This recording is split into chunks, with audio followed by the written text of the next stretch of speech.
आज है मोक्षदा एकादशी कथा। मार्गशीर्ष मास की शुक्ल पक्ष की एकादशी।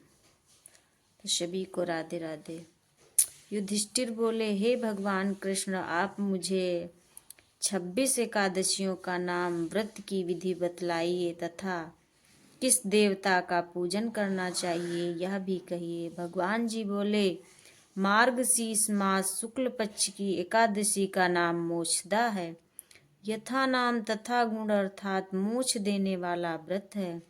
12 मासों में मैं मार्गशीर्ष को उत्तम मानता हूँ। यह गीता में अर्जुन से कह चुका हूँ। इससे कृष्ण पक्ष की एकादशी से प्रेम उत्पन्न होता है और शुक्ल पक्ष की व्रत मोक्ष का दाता है। इस व्रत में दामोदर भगवान का पूजन करना चाहिए। आज व्रतधारियों को भगवान से मेरी उखल बंधन लीला का श्रवण करना योग्य है। अब मोक्षदा एकादशी की पौराणिक कथा सुनाता हूँ। प्राचीन गोकुल नगर में वैखानस नाम का राजा धर्मात्मा और भक्त था। उसने रात्रि को स्वप्न में अपने पूज्य पिता को नरक भोगते हुए देखा। प्रातःकाल ज्योतिषी वेद पाठी ब्राह्मणों से पूछने लगा कि मेरे पिता का उद्धार कैसे होगा। ब्राह्मण बोले, यहाँ समीप में पर्वत ऋषि का आश्रम है।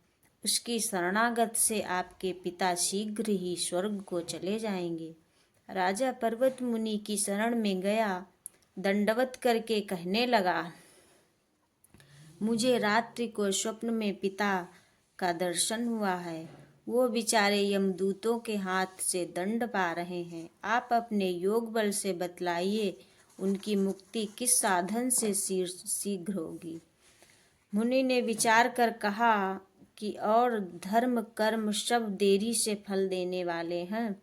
शीघ्र वरदाता तो केवल शंकर जी प्रसिद्ध हैं, परंतु उनको प्रसन्न करने में देर अवश्य लग जाएगी। परंतु तब तक तेरे पिता की दुर्गति हो जाएगी। इस कारण सबसे सुगम और शीघ्र फलदाता मोक्षदा एकादशी का व्रत है।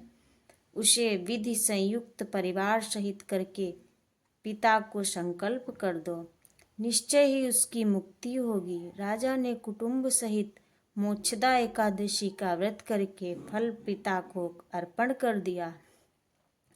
उसके प्रभाव से वो स्वर्ग को चला गया।